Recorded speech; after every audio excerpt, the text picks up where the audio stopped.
Yaraladım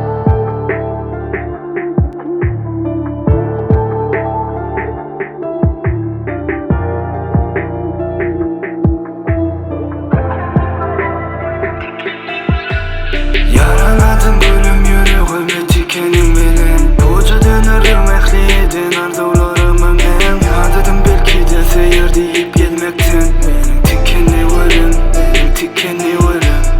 Yaraladım gulim yüreğimi tikenim bilen. Koca dönerim ehliyeden arzularımı men. Ya dedim belki de seyir deyip gelmekten. Benim tikenli gulim, benim tikenli gulim.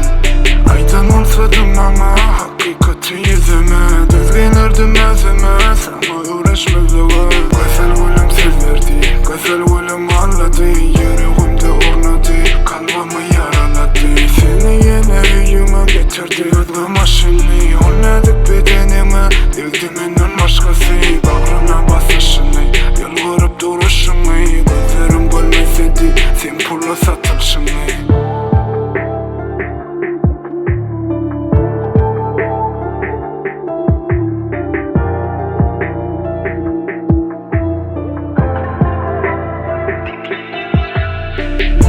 Duşup seyret bir günem hiç gülmedim. Belki de seyirle deyip umut bağladım. Sen duymadım, sevgimi harladım. Aytsana pula zarmadın, han nirede vadalan, han nirede namusın. Nan utanyan bolşuma sen daşыңdan özüm.